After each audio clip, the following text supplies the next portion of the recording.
இப்போ சென்னையில ரெண்டே பேருக்கு நடுவுல தான் போட்டி. ஒன்னு இஎம்ஐ, இன்னொன்னு ரெண்ட். போரூர், காட்டுப்பாக்கம். ரெண்டட் ஹவுஸ்னா உங்க ரெண்ட், அவங்க அசர்ட். ஓன் ஹவுஸ்னா உங்க இஎம்ஐ, உங்க assert. For bookings call 8682089820. Stepstone Viram Phase 2. காட்டுப்பாக்கம்ல premium 2 and 3 BHK apartments. Just 79 lakhs all inclusive. ஒரு பைசால இந்த தாய்மாமன் தங்க மோதிரம் திட்டத்துக்கு நாங்க கொடுக்குறோம் அப்படின்ற ஒரு விஷயம் சொல்லிட்டு இதுக்கு பின்னாடி இருக்கக்கூடிய அரசியல் நீங்க என்ன நினைக்கிறீங்க? 0% சொல்றாங்க அப்படின்னா அதோடைய பிராண்ட் அம்பாசிடர் ஒரு நேரத்தில் வந்து விஜய் சாரா இருந்தார். ஜோய் ஆலுகாஸை பொறுத்தளவு பப்ளிக் மணி அங்கே இருக்கும். ஒரு மோதிரத்தை வந்து ஒரு டிசைன் பண்ணி பண்றதுன்னா கிடையாது. இவங்க ஒரே டிசைன் ஒரு இதை கொடுத்தாங்கன்னா அப்படி மாத்திர மாதிரி வந்து அடிச்சு வெளியே தள்ளிடும், கொண்டு போயிட்டு அவங்க வந்து கொடுத்துடலாம். டெண்டர் விடுறோம், ஓகேவா, நீங்கள் வந்து டெண்டர் இது கொடுங்க, ஓகேங்களா, நம்ம கம்மியாக உள்ள விலையிலேயே நம்ம இது பண்ணலாம். நீங்கள் வந்து எல்லாம் கோல்டுனா ரெடி பண்ணி செஞ்சு கொண்டாந்து கொடுத்துட்டு கூட நீங்கள் உங்கள் பணத்தை வாங்கிட்டு போயிருங்க அப்படின்னு கூட சொல்லி அவங்களுக்கு வேலை வாய்ப்பை கொடுத்துருக்கலாம். எவ்வளோ ஃபைனான்ஸ் கம்பெனி இருந்துச்சு சார்.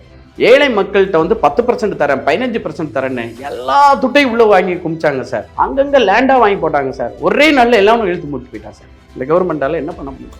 ஒன்றும் பண்ண முடியல, ஒன்றுமே பண்ண முடியாது சார். இன்சூரன்ஸை பற்றி சொன்னாங்க. 5 லட்ச ரூபாய் இன்சூரன்ஸ், இப்போ 25 லட்ச ரூபா சார். நீங்கள் அந்த இன்சூரன்ஸ் தான் பார்க்குறீங்க, அதுக்கு பின்னால் நீங்கள் படிக்கவே மாட்டேங்கிறீங்க. யாருமே லஞ்சம் இல்லைன்னு சொல்கிறாங்க சார். எங்கே லஞ்சம் இல்லை? அரசு அலுவலகத்தில் இல்லவே இல்லை, அறவே ஒழிச்சிட்டோன்றாங்களே. இ சேவை மையத்துக்கு போகிறோன்னா நம்மளை வச்சு உட்காந்து நம்ம டாக்குமெண்ட் அடித்து ஃபோட்டோ எல்லாமே எடுத்துருவாங்க, பணமும் நம்ம கட்டியிருந்தோம். இதை அடுத்த நிமிஷம் அவன் எங்கே ஃபார்வர்ட் பண்ணுவான்னா அந்த ரிஜிஸ்டர் ஆஃபீஸ் ஏதோ அங்கே போகும். ஆனால் அது போகிறது யார்? அவங்க அங்கே ஒரு புள்ளி வச்சாங்கன்னா அந்த டாக்குமெண்ட் ரிட்டர்ன் வந்துடும். எனக்கு இத்தனை நாள் இந்த டாக்குமெண்ட் வரல அப்படின்னா என்ன, ரிஜிஸ்டர் ஆஃபீஸில் எப்பவுமே கூப்பிடவே கூடாதுங்கிற ஒரு சிஸ்டத்தை நான் கொண்டு வரும். இதுதான் முக்கியம்.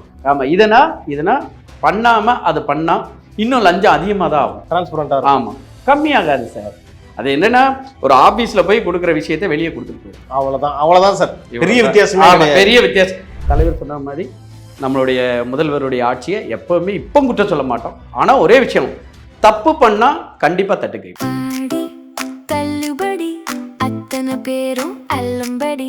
6 முதல் 60% வரை ஆடி தள்ளுபடியுடன் super Saravana stores, Chennai, Madurai, Kovai.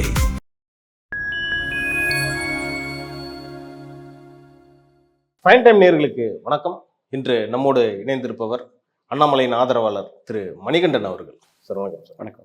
Sir, சமீப நாட்களாக ஒரு விஷயம் ரொம்ப பரபரப்பாக பேசிக்கிட்டு இருக்காங்க. என்னன்னா, இந்த ஜாய் அலுகாஸ் அந்த நிறுவனம் வந்து வெறும் ஒரு பைசால இந்த தாய்மாமன் தங்க மோதிரம் திட்டத்துக்கு நாங்கள் கொடுக்குறோம் அப்படின்ற ஒரு விஷயம் சொல்லிட்டு ஊடகங்கள் எல்லாமே ரொம்ப பெருமையாக பேசுகிறாங்க.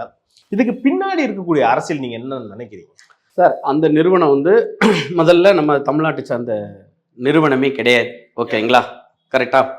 ரெண்டாவது வந்து அவங்க வந்து இப்போ வந்து 0% சொல்கிறாங்க அப்படின்னா அதோடைய பிராண்ட் அம்பாசிடர் ஒரு நேரத்தில் வந்து விஜய் சாரா இருந்தார். ஆமாம், நீங்கள் பார்த்துருப்பீங்கன்னு நினைக்கிறேன். என்ன, விஜய் சாரும் அவங்களுடைய மதரும் இருந்தாங்க, ஓகேங்களா. நீங்கள் பார்த்துருப்பீங்க. ஒரு சார் வந்து சோபா செட்டில் வந்து அப்படி இதை கம்மலை ஆட்டி விட்டு போவாங்க, ஓகேங்களா. அது ஒன்று.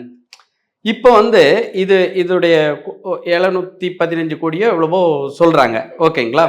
மாதம் வந்து வருஷத்துக்கு வந்து ஒரு 4 லட்சம் சம்திங் குழந்தைங்க பிறக்கிறாங்க. 4,41,000 குழந்தைங்க பிறக்கிறாங்க. இவங்களுக்கு வந்து ஒரு மோதிரம் கொடுக்குறாங்க. அரசு மருத்துவமனையில் பிறக்கிற குழந்தைங்களுக்கு. சார், அவை கொடுக்குறது அரசு மருத்துவமனையில் இருந்தால் தான் சார் கொடுப்பாங்க.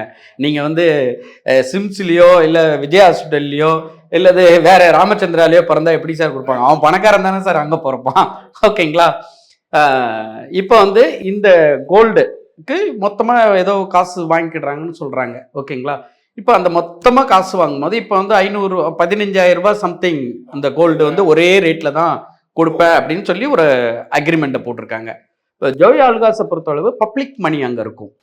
ஆமாம், அவங்க ஷேரிங்கில் இருப்பாங்க, பப்ளிக் மணியும் அது உள்ளே இருக்குது, ஓகேங்களா. இப்போ இந்த கோல்டு வாங்கி என்ன ஒவ்வொருத்தருக்கும் வந்து ஒரு மோதிரத்தை வந்து ஒரு டிசைன் பண்ணி பண்ணுறதுன்னா கிடையாது. இவங்க ஒரே டிசைன் ஒரு இதை கொடுத்தாங்கன்னா அப்படி மாத்திர மாதிரி வந்து அடிச்சு வெளியே தள்ளிடும், கொண்டு போயிட்டு அவங்க வந்து கொடுத்துடலாம். மிஷின் கட்டிங் தான், எல்லாமே மிஷின் கட்டிங் தான், கொண்டு கொடுத்துடலாம். இப்போ நம்ம தமிழ்நாட்டில் இந்த நகை செய்கிறவுக்கு எவ்வளோ பேர் சார் இருக்காங்க? ஆசாரிங்க, ஜாதி சொல்லிடக்கூடாதுன்னு தான் நான் கேட்டேன், ஓகேங்களா. இப்போ அவங்க இருக்காங்க ஓகேங்களா. இன்னைக்கு அவங்களுக்கு தொழிலே இல்லை. ஏன்னா இந்த கார்பரேட் கம்பெனினா உள்ள வந்ததுக்கு அப்புறம் எல்லாமே மிஷின் கட்டிங்னு போயிட்டாங்க ஓகேங்களா. அவங்களுக்கு தொழிலே இல்லை. இப்போ நம்ம மாவட்டம் ஒவ்வொரு மாவட்டத்துல இருந்தோம் அவங்களை எடுக்கலாம்ல சார். கரெக்ட். அவங்களை எடுக்கலாம் ஒரு வேலை ஆமா வேலை. இப்போ வந்து ஒரு மாவட்டத்துல வந்துட்டு ஒரு சராசரி இந்த 4,47,000 பேர் இருக்காங்கன்னா ஒரு சராசரியில ஒரு மாவட்டத்துக்கு வந்து ஒரு 30,000 குழந்தைகள் அவ்வளவுதான் இருக்கும். ஆமா 30,000 இல்ல 10,000 குழந்தைங்க பக்கத்துல பிறக்கும் ஓகேங்களா. 10,000 7,000 குழந்தைங்க பக்கத்துல பிறக்கும் ஓகேங்களா. இந்த 7,000 குழந்தைங்களுக்கு மோதிரம் கொடுக்கறதுக்கு அந்த ஊர்ல வந்து நகை செய்ய ஆள் இல்லை நான் நினைக்கிறீங்க. கண்டிப்பா இருக்கும். ஒரு மாவட்டத்துல எவ்வளவு கிராமங்கள் இருக்கும், எவ்வளவு இந்த தொழிலை நம்பி இருக்கிறவங்க இருக்காங்க. அவங்கள்ட்ட சொல்லியிருக்கலாமே, அப்பா அந்த மாதிரி ஒரு டெண்டர் விடுறோம் ஓகேவா, நீங்க வந்து டெண்டர் இது கொடுங்க ஓகேங்களா, நம்ம கம்மியாக உள்ள விலையிலேயே நம்ம இது பண்ணலாம், நீங்க வந்து எல்லாம் கோல்டுனா ரெடி பண்ணி செஞ்சு கொண்டாந்து கொடுத்துட்டு கூட நீங்க உங்க பணத்தை வாங்கிட்டு போயிருங்க அப்படின்னு கூட சொல்லி அவங்களுக்கு வேலை வாய்ப்பை கொடுக்கலாம் ஓகேங்களா. நீங்க வந்து மொத்தமாவே அவ செய்கூலி இல்லை சேதாரம் இல்லை அப்படி இப்படின்னா நீங்க சொல்றீங்க. சப்போஸ் இதெல்லாம் அக்ரிமெண்ட் தானே சார் ஓகேங்களா. ஒரு 18,000 ரூபாய் 19,000 ரூபாய் போகும்போது அவங்க பண்ணி தரலன்னா என்ன சார் பண்ணுவீங்க? சரி, அதுல பப்ளிக் மணி இருக்குல்ல, நாங்க பண்ணி கொடுத்து லாஸ் ஆகி போச்சு திவால் ஆகி போச்சுன்னா என்ன சார் பண்ண முடியும்? உங்களால எதா பண்ண முடியுமா? இப்போ இவ்வளவு விஷயம் இருக்கும்போது அதை கூட பரிசீலனை பண்ணாம என்ன நீங்க தூக்கி கொடுத்துருந்தீங்க.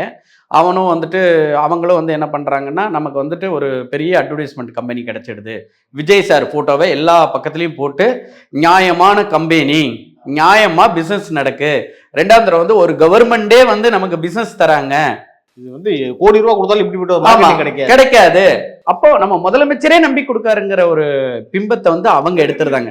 இன்னைக்கு உங்களுக்கு வந்து ஜெயோ ஆளுகாசு எவ்வளவு அட்வர்டைஸ்மெண்ட் பண்றாங்க ஓகே. ஃபர்ஸ்ட் அவங்க தான் சார், ஃபர்ஸ்ட் அவங்க தான். அதனால இப்போ அப்படி எடுத்துக்கிட்டீங்கன்னா நம்ம தமிழ்நாட்டில் இருக்கிறவங்க யாராவது போய் கேரளாவில் போய் உட்காந்து இந்த மாதிரி ஒரு பிஸ்னஸ் பண்ண முடியும்னு நினச்சிங்கன்னா 100% பண்ண முடியாது சார்.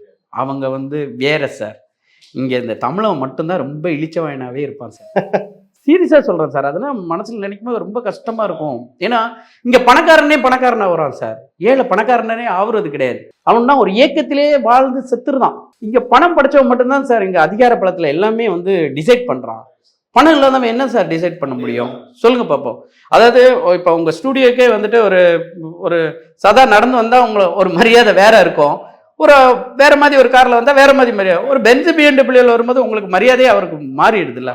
அப்போ இங்கே பணம் இருக்கவனுக்கு மட்டும்தான் சார் இங்கே வாழ்க்கையே இருக்குது. பணம் இல்லாத ஏழைங்க சொல்லுங்க பார்ப்போம். ஏழைங்க எவ்வளோ பேர் கஷ்டப்படுறாங்க சார். எத்தனை பேர் சார் போய் பார்க்குறீங்க ஏழைங்களை? இந்த விஷயத்தை யாருமே பேசல சார். உங்களுக்கு எப்படி இந்த சிந்தனை உதிச்சது? நம்ம உட்காந்து யோசிக்கிறோம், ஒரு விஷயத்தை வந்து இவங்க வந்து 0% இன்னைக்கு சொல்லிக்கிட்டு இருக்காங்க. நாளைக்கு அவங்க பண்ணாம விட்டுட்டு போனா இவங்க எந்த 0%ல போவாங்க சொல்லுங்க பாப்பா. சார் எவ்வளோ கேஸ் நடக்கலையா சார்? கண்டிப்பா கோர்ட் இருக்கு, என்ன எல்லாத்தையும் கரெக்டா பண்ணிட முடியுமா சொல்லுங்க பாப்போம். தப்புன்னு எனக்கு 20,000 ரூபாய் ஆயிப்போச்சு, அன்னைக்கு நாங்க போட்டோம், இன்னைக்கு வந்து இதாக ஆயிப்போச்சு, நாங்க என்ன பண்ண முடியும்னு சொன்னா என்ன பண்ண முடியும் சார்? இந்த நாட்டில் எவ்வளோ ஃபைனான்ஸ் கம்பெனி வந்திருக்காங்க சார். எவ்வளோ ஃபைனான்ஸ் கம்பெனி ஒரு டயத்தில் வந்து ஒரு 2000 அந்த வருஷத்தில் உள்ள இதில் எவ்வளோ ஃபைனான்ஸ் கம்பெனி இருந்துச்சு சார். ஏழை மக்கள்கிட்ட வந்து 10% தரேன் 15% தரேன்னு எல்லா துட்டையும் உள்ள வாங்கி குமிச்சாங்க சார். அங்கங்கே லேண்டாக வாங்கி போட்டாங்க சார். ஒரே நாளில் எல்லாமே இழுத்து மூட்டு போயிட்டான் சார். இந்த கவர்மெண்டால என்ன பண்ண முடியும்? ஒன்றும் பண்ண முடியல, ஒன்றுமே பண்ண முடியாது சார். முடிஞ்சு போச்சு தான் சார்.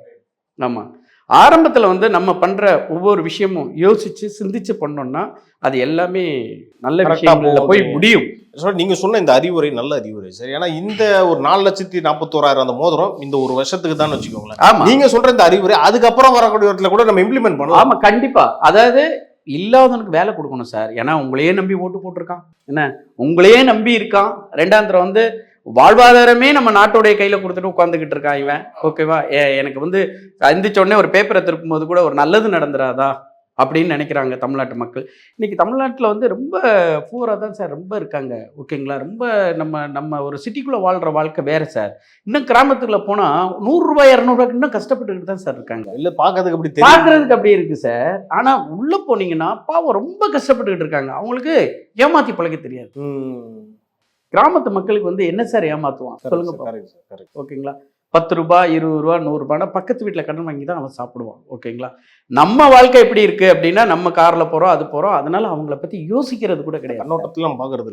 இப்போ பாருங்க, ஒவ்வொருத்தருடைய இப்போ ஒருத்த வந்து ஒரு அரசியல்வாதி அடிக்கிற பணம் யாருடைய பணம்? மக்கள் பணம். சாதாரண ஒரு ஒரு வம்பட்டி எடுத்து வேலைக்கு போவோம் ஆமா, வயக்காட்டுக்கு. ஆமா. ஓகேங்களா? ஏழை விவசாயி. ஈவினிங் வரைக்கும் மாங்கணும் வேலை பார்த்து வீடு திரும்பி அவன் எடுத்துட்டு போவான் பாருங்க சார். ஒரு 100 rupees எடுத்துட்டு போய் ஒரு கடையில ஒரு பொருள் வாங்குவான்ல, அதுல ஜிஎஸ்டி இருக்கும் சார். அந்த பணம். ஓகேவா? அந்த வேர்வை சிந்திய தொழிலாளிக்கு ஒரு ஜிஎஸ்டி இருக்கு. Correct sir. ஓகேங்களா? அந்த ஜிஎஸ்டி அவனுக்கும் அதே ஜிஎஸ்டி தான். பெரிய மாபெரும் பணக்காரனுக்கும் ஒரே அம்பானிக்கு GST அதே தான். ஜிஎஸ்டி தான். ஆமா, அம்பானிக்கு ஒரே ஜிஎஸ்டி தான். ஒரு இட்லி வாங்கினா 5% டாக்ஸ் போடுறான்னா 2.5னா 2.5 தான். ஓகேங்களா? ஆமா, அதுவும் ஒண்ணுதான். ஓகேங்களா? இங்க வந்து இந்த விஷயத்துலனா வந்து ஏழை பணக்காரன்னு பிரிக்கவே இல்லையே சார். சொல்லுங்க பாப்பா. ஆமா. 1 லிட்டர் பெட்ரோல் போடுறான்னா என்ன, பணக்காரனுக்கும் ஒரே ரேட்டு, ஏழைக்கும் ஒரே ரேட்டு தான். இதனை ஏன் சார் பிரிக்கல நீங்க? இதுல சமூக நீதி கரெக்டா இருக்கு. இல்ல, ஏன் பிரிக்கல நீங்க? பிரிக்கணும்ல சார். நீங்க நம்ம சிஎம் சார் சொல்றாங்க 3 சிலிண்டர் கொடுத்துருதுன்னு சொல்றாங்க சார். ஆமா. என்ன அது 1,30,00,000 பேருக்கு ஏதோ ரேஷன் கார்டுகளுக்கு 2.5 lakhs கீழே இருக்கிறவங்களுக்கு 2.5 lakhs கீழே இருக்கவங்களுக்கு சொல்லியிருக்காங்க சார். இப்போ ஒரு மனிதர் சராசரி வருமானம் எவ்வளவு இருக்கணும்? அதான் ஒரு குறிப்பிட்ட அமௌண்ட் இருக்கு சார். 3-4 லட்சம் இருக்கு. இல்ல ஆண்டு ஒரு 1 லட்சம் ரூபாய்னு சொல்றாங்கன்னா அதுக்குள்ள ஆளுங்களை தான் அவங்க செலக்ட் பண்ணிருக்காங்க. இப்போ முதலமைச்சர் ஐயா சொல்லிட்டாங்க, இன்சூரன்ஸை பத்தி சொன்னாங்க. 5 லட்சம் ரூபாய் இன்சூரன்ஸ், இப்ப 25 லட்சம் ரூபாய். சார், நீங்க அந்த இன்சூரன்ஸ் தான் பாக்குறீங்க, அதுக்கு பின்னால நீங்க படிக்கவே மாட்டேங்கிறீங்க யாருமே. ஓகே, என்ன சார் இருக்கு சார்? அது வந்து வருஷம் இன்கம் வந்து 1,20,000 ரூபாய் இருக்கணும் சார். 1,20,000 ரூபாய் வச்சு நீங்க இங்க வாழ்க்கை ஓட்ட முடியாது. 10,000 ரூபாய் ஒருத்தனுடைய சம்பளம்னு சொல்றாங்க சார். ஓகேங்களா? அதுவும் ரேஷன் கார்டுல வந்து அந்த வீட்டுல இருக்கவங்க இப்ப 4 பேர் இருக்காங்கன்னா 4 பேரும் ரேஷன் கார்டுல இருக்கணும். இது வேணும்னா ஒரு விவோவை பார்க்கணும் சார். அதுக்கப்புறம் தாசில்தார் ஆபீஸ் போகணும் சார். இதுனா முடிச்சு வர்றதுக்கே அவங்களுக்கு வயசாகி போயிடும் சார். லஞ்சம் இல்லைன்னு சொல்றாங்க சார். எங்க லஞ்சம் இல்லை? அரசு அலுவலகத்துல இல்லவே இல்லை, அறவே ஒழிச்சிட்டோன்றாங்களே சார். இப்ப வந்து ஒரு ரிஜிஸ்டர் ஆபீஸ்ல ஒரு டிபார்ட்மெண்ட்ல வந்து நீங்க வந்து ரிஜிஸ்ட்ரேஷன் ஒரு வந்து வீட்லயே உட்காந்து பண்ணிக்கலாம் அப்படின்னு ஒரு விஷயத்த அறிவிச்சிருக்கீங்க. ஆன்லைன்லயே பண்ணிக்கலான்றாங்க. ஆன்லைன்லயே பண்ணி சரி, இந்த டாக்குமெண்ட் யார்கிட்ட போகும்? ரிஜிஸ்டர்ட்ட போகும். யார் அதை வந்து ஓகே பண்ணி அனுப்பணும்? அவர் தான் போடணும். கையெழுத்து போடுறதே அவர் தானே கடைசி. இல்ல, கையெழுத்து போட மாட்டாங்க. அதை வந்து கம்ப்யூட்டர்ல ஓகே பண்ணி மட்டும் தான். இப்போ நம்ம போறோம் ஒரு இ சேவை மையத்துக்கு போறோம்னா நம்மளை வச்சு உட்காந்து நம்ம டாக்குமெண்ட் அடிச்சு போட்டோ எல்லாமே எடுத்துருவாங்க. பணமும் நம்ம கட்டியிருந்தோம். இதை அடுத்த நிமிஷம் அவன் எங்க ஃபார்வர்ட் பண்ணுவான்னா அந்த ரிஜிஸ்டர் ஆஃபீஸ் ஏதோ அங்க போகும். நீங்க மதுரையில இருந்து பண்ணிக்கலாம், தென்காசியில இருந்து பண்ணிக்கலாம், கோயம்புத்தூர்ல இருந்து பண்ணிக்கலாம் மெட்ராஸ் ரிஜிஸ்ட்ரேஷன். இது வந்து கரெக்ட், அது ஜூரிஸ்டிக்ஷன் போகும். ஆனா அது போறது யார்? அவங்க அங்க ஒரு புள்ளி வச்சாங்கன்னா அந்த டாக்குமெண்ட் ரிட்டர்ன் வந்துடும். ரைட் சார், புரியுது.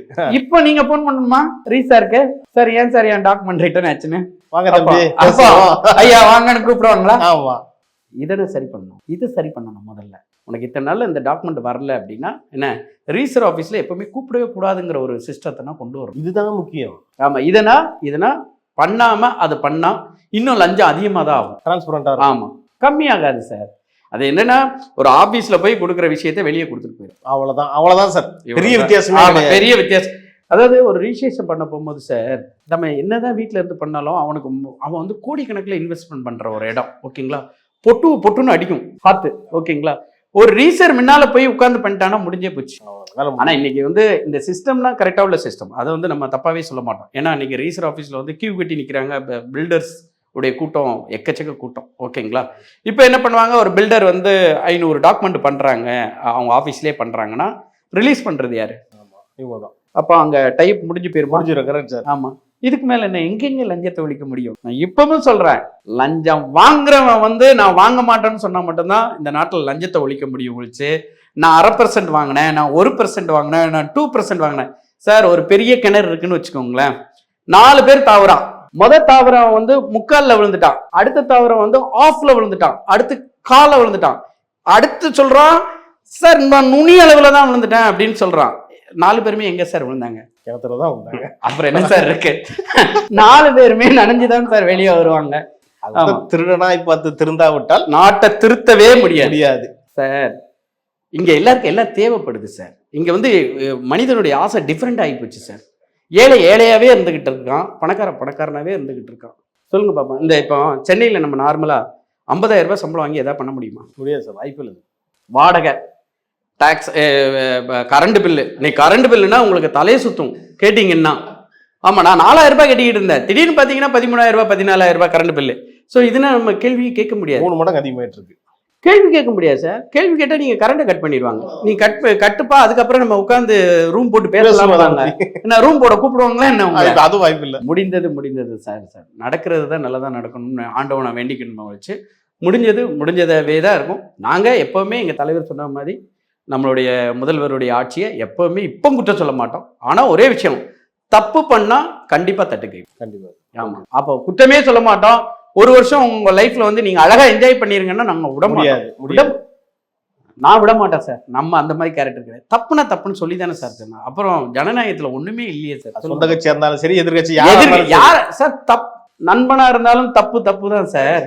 யாரா இருந்தாலும் தப்புன்னு சொல்ல நம்ம படிக்க கத்துக்கணும். ஆமா, ரெண்டாம் அவன் ஒத்துக்கிடையும் கத்துக்கணும். அப்பதான் நல்லா இருக்க முடியும். ஓகே சார், நிறைய விஷயங்கள் சிறப்பா நீங்க சொன்னீங்க. நேரத்துக்கும் கருத்துக்கும் நன்றி சார். தேங்க்யூ.